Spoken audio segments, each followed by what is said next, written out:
They took this book out of the Bible because it holds secrets humanity was never meant to discover. Long before the great flood swept across the earth, before Noah built his ark, and even before the 10 Commandments were etched in stone, there lived a man named Enoch. The Bible tells us he walked with God and was taken. But what many people are unaware of is that Enoch left behind a book so astonishing, so filled with supernatural events, that ancient leaders deliberately chose not to include it in the official biblical canon. This is the story of the Book of Enoch, and these are the secrets they tried so desperately to hide from you. So, who exactly was this mysterious figure, Enoch? In the book of Genesis, his mention is brief, yet profoundly significant. He stands out as one of the very few individuals in all of Scripture said to have been taken directly to heaven without experiencing physical death. This alone sets him apart as an extraordinary figure. But it's his own writings, the Book of Enoch, that reveal the true depth of his story. According to his account, he wasn't just a righteous man. He was a chosen scribe, a confidant of the divine. Angels, celestial beings of immense power, personally guided him on a series of incredible journeys. They unveiled to him the intricate structure of the heavens, a cosmic map of creation. They revealed the destiny of earth, from its beginning to its end. And most terrifyingly, they showed him visions of the final judgment of all humanity. Enoch was shown the cosmic order, the secrets of the sun, moon, and stars, and the divine laws governing the universe.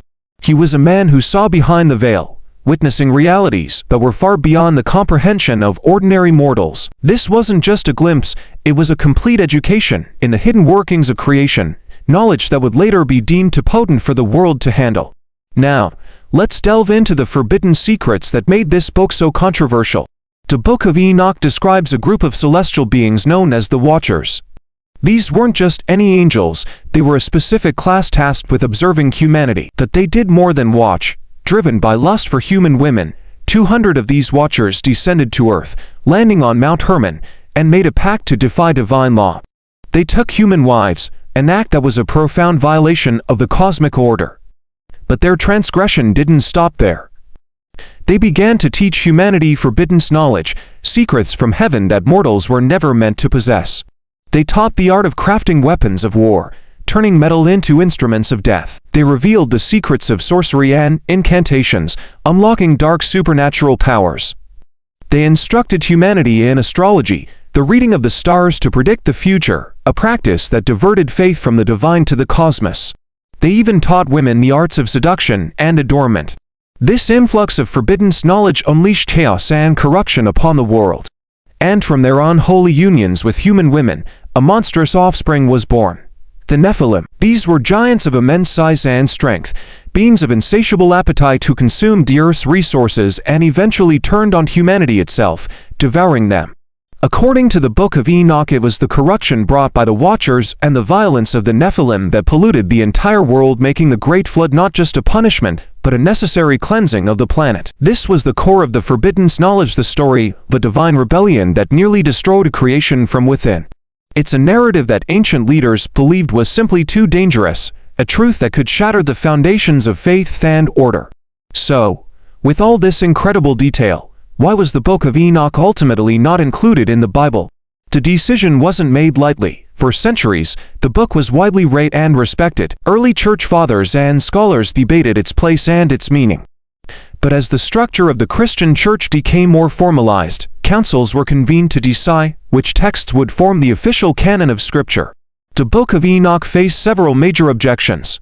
First, its content was considered by some to be too extreme, too mysterious, and far too supernatural for the general public. The detailed descriptions of angels, their hierarchies, their fall, and their cosmic wars were seen as potentially distracting and confusing. It was feared that these stories might lead believers into speculative theology rather than focusing on the core message of salvation. Second, some influential leaders argued that the book promoted beliefs that didn't align perfectly with the emerging official doctrine. Its elaborate angelology and its focus on cosmic secrets were seen as diverging from the central narrative they wanted to establish. They wanted a simpler, more direct message, and the Book of Enoch was anything but simple. So, the decision was made. They removed it. They effectively sealed it away from the mainstream, hoping its influence would fade. Yet, Its legacy refused to die. The Book of Enoch was still quoted and referenced by early Christians. In fact, a direct reference to Enoch's prophecies appears in the New Testament, in the Epistle of Jude. This shows that even after it was officially excluded, its truths continued to echo through the corridors of faith, a forbidden text that refused to be forgotten. Think about the implications of this. A book, once revered, containing a detailed account of humanity's near destruction at the hands of fallen angels, was deliberately hidden. Was the Book of Enoch concealed to protect the newly forming church from doctrines it found inconvenient? Was it an act of political and theological control, to streamline belief and consolidate power, or was there a more profound reason? Was it hidden to protect us, to shield humanity from truths so staggering, so terrifying, that we simply weren't ready to confront them? Perhaps the knowledge of the Watchers, the reality of the Nephilim, and the cosmic scale of good versus evil was deemed too much for the human psyche to bear. Either way, after centuries of being hidden in the shadows, the secrets of Enoch are rising again. Ancient copies, like those found among the Dead Sea Scrolls, have brought this text back into the light. People are once again asking the questions that ancient leaders tried to silence. What really happened before the flood? Who were the Watchers? And what other truths might still be hidden from us? The story of the Book of Enoch is more than just an ancient legend.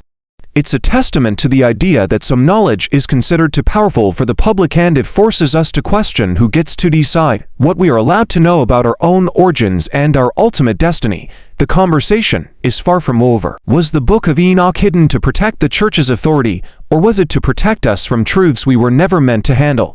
Whatever the reason, the forgotten secrets of Enoch are surfacing once more, challenging everything we thought we knew. The questions it raises are as relevant today as they were thousands of years ago. Thank you for joining us on this journey. Subscribe to Beyond the Scroll, where we continue to uncover the forgotten books, the forbidden's history, and the hidden truth behind ancient faith. Follow us for more truths they don't want you to see.